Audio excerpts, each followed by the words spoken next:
आप लोग जितने भी हॉस्पिटल हैं, खासकर मुजफ्फरपुर में हॉस्पिटल बने हुए हैं, सारे हॉस्पिटल का औचक निरीक्षण करें और जितने भी अवैध हॉस्पिटल हैं उसको अविलंब बंद करने का काम करेंगे। और जितनी 3 चीज़ें थी, एक तो जो एसी का अंदर में कुछ उसका जो पंप था वो फट गया और पूरा वहाँ पे जो गैस निकल के जो मतलब पूरा अंधेरा कर दिया, जिस कारण से लोगों को थोड़ा निकलने में, दिखने में ये सब चीज़ें की दिक्कत हुई। हमने निर्देश दिया है जिला पदाधिकारी महोदय को, हमने कहा है कि जो सरकार के तरफ से हम लोग मदद कर रहे हैं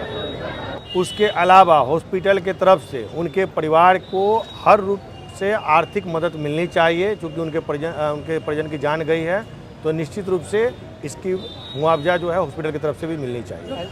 हमने उसके लिए भी कहा है कि जो पटना मेदंता में भर्ती हैं या मुजफ्फरपुर में भर्ती हैं उसका सारा खर्च हॉस्पिटल को उठाना पड़ेगा। नमस्कार दोस्तों, अभी हम मुजफ्फरपुर के प्रसाद हॉस्पिटल में हैं और यहाँ जो है कल शॉर्ट सर्किट से आग लग गई थी और आईसीयू में आग लगी थी और बताया जाता है कि 5 लोगों की मृत्यु हो गई और 14 से अधिक लोग घायल हैं। इसी को औचक निरीक्षण करने के लिए पीएचडी मंत्री संजय सिंह आए हुए हैं कि तमाम जो भीड़ लगी हुई है वो बाइट दे रहे हैं और ये भी निर्देश दे के गए हैं कि जो भी जहाँ भी इलाजरत है उसका पूरा खर्च जो है हॉस्पिटल को उठाना होगा और जिनकी मृत्यु हो गई है उनके परिवार को सहायता राशि भी देना होगा। और इन्होंने एक सख्त आदेश दिया है कि जितने भी मुजफ्फरपुर में अवैध रूप से चल रहा है हॉस्पिटल, सभी की जांच होनी चाहिए और जल्द से जल्द उसको बंद करने की कार्रवाई भी होना चाहिए। अभी जो इस तरीके का जो हादसा हुआ है इस पर तो क्या? देखिए, आज हम लोग को जैसे ही पता चला कि मुजफ्फरपुर में इस प्रकार की घटना हुई है, हमारे पार्टी के राष्ट्रीय अध्यक्ष आदरणीय श्री चिराग पासवान जी ने एक टीम गठित किया जिसमें हम बिहार सरकार के मंत्री हुए और हमारे साथ 4 माननीय विधायक जो हमारे पार्टी के हैं,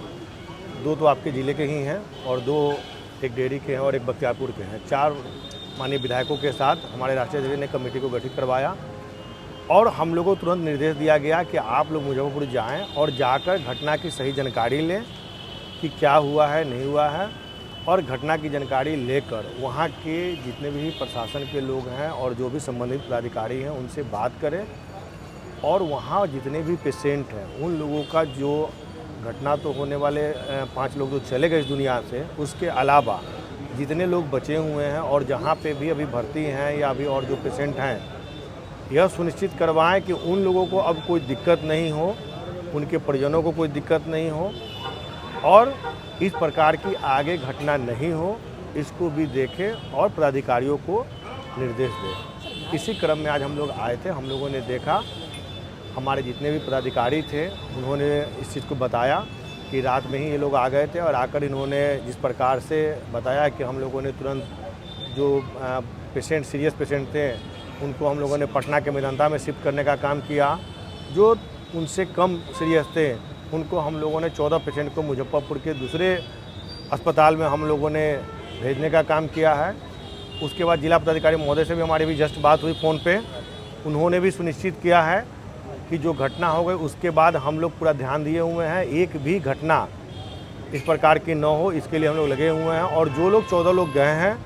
उनके परिजन से भी हम लोग लगातार, जिला पदाधिकारी ने कहा है कि हम संपर्क में हैं और हमारे पदाधिकारी संपर्क में हैं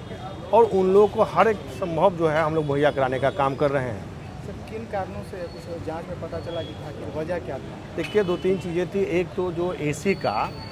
अंदर में कुछ उसका जो पंप था वो फट गया और पूरा वहाँ पे जो गैस निकल के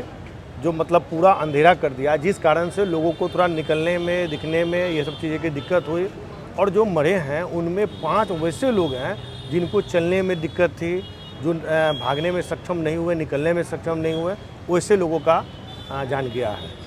और मेरा मानना है कि जिस प्रकार से यह घटना हुई है, आने वाले समय में मुजफ्फरपुर में इस प्रकार की अप्रिय घटना नहीं हो। हमने पदाधिकारियों को कहा है कि आने वाले समय में आप लोग इसको सुनिश्चित करें। आप लोग जितने भी हॉस्पिटल हैं, खासकर मुजफ्फरपुर में हॉस्पिटल बने हुए हैं, सारे हॉस्पिटल का औचक निरीक्षण करें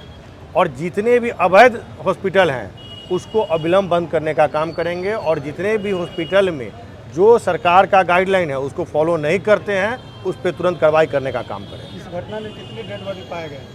अभी तक जो पदाधिकारियों ने बताया उसके हिसाब से 5 इन लोगों ने बताया है। फायर ब्रिगेड की तरफ से तो कुछ और बताया जा रहा है। अब हमें जिला पदाधिकारी और जितने भी यहाँ पर एसडीओ हैं, डीएसपी और जितने पदाधिकारी हैं, उन लोगों ने मुझे 5 बताया है। और वैसे हमारे पार्टी के जिलाध्यक्ष जी हैं और तमाम लोग हैं, इन लोगों ने भी कहा है कि हम लोग अपने स्तर से भी देखें और पता भी कर रहे हैं। और ये एक विस्तृत रिपोर्ट हमारे जिला कमेटी है, जो हमारे प्रदेश के जितने यहाँ के नेता हैं, इन लोगों ने कहा है कि कमेटी के जो हम लोग जांच करके, ये लोग अपने स्तर से पता करके और राष्ट्रीय अध्यक्ष आदरणीय चिराग पासवान जी को देने का ये लोग काम करेंगे। जिनकी मृत्यु हुई है उनके परिवार की सहायता क्या हॉस्पिटल की तरफ से दी जाएगी? बिल्कुल, हमने निर्देश दिया है जिला पदाधिकारी महोदय को। हमने कहा है कि जो सरकार के तरफ से हम लोग मदद कर रहे हैं, उसके अलावा हॉस्पिटल के तरफ से उनके परिवार को हर रूप से आर्थिक मदद मिलनी चाहिए। चूँकि उनके परिजन की जान गई है, तो निश्चित रूप से इसकी मुआवजा जो है हॉस्पिटल की तरफ से भी मिलनी चाहिए। जो घायल है उनकी जो खर्च है इलाज का, हमने उसके लिए भी कहा है कि जो पटना मेदंता में भर्ती हैं या मुजफ्फरपुर में भर्ती हैं, उसका सारा खर्च हॉस्पिटल को उठाना पड़ेगा।